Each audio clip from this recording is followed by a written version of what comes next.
ನಾವೀಗ 6ನೇ ತರಗತಿಯ ವಿಜ್ಞಾನ ವಿಷಯದ ರಾತ್ರಿ ಮತ್ತು ಹಗಲು ಎಂಬ ಪಾಠಕ್ಕೆ ಸಂಬಂಧಪಟ್ಟಂಥ ಚಟುವಟಿಕೆಯನ್ನು ನಾವು ನೋಡ್ತಾ ಇದ್ದೇವೆ. ಇಲ್ಲಿ ಭೂಮಿ ಒಂದು ದಿನಕ್ಕೆ ಒಂದು ಸಲ ತಿರುಗುತ್ತೆ.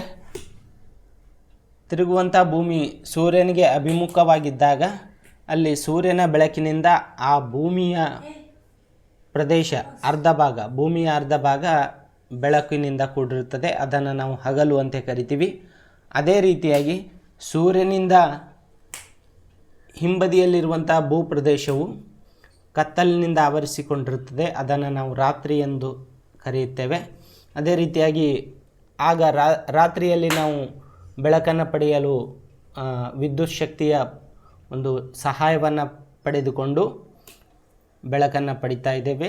ಈ ರೀತಿಯಾಗಿ ರಾತ್ರಿ ಮತ್ತು ಹಗಲು ಈ ಚಟುವಟಿಕೆ. ಹಗಲಿನಲ್ಲಿ ರೈತರು ಜನರು ಚಟುವಟಿಕೆಯಲ್ಲಿ ಕ್ರಿಯಾಶೀಲರಾಗಿ ತೊಡಗಿಕೊಂಡಿದ್ದರೆ ರಾತ್ರಿಯಲ್ಲಿ ಯಾವುದೇ ರೀತಿಯಾದಂಥ ಚಟುವಟಿಕೆಗಳು ಇರೋದಿಲ್ಲ. ಸೊ ಅಂಥ ಸಂದರ್ಭದಲ್ಲಿ ಎಲ್ಲರೂ ತಮ್ಮ ತಮ್ಮ ಮನೆಗಳಲ್ಲಿ ವಿಶ್ರಾಂತಿಯನ್ನು ಪಡಿತಾ ಇರ್ತಾರೆ. ಇದು ಹಗಲು ಮತ್ತು ರಾತ್ರಿಗೆ ಸಂಬಂಧಪಟ್ಟಂಥ ಚಟುವಟಿಕೆ. ಧನ್ಯವಾದಗಳು.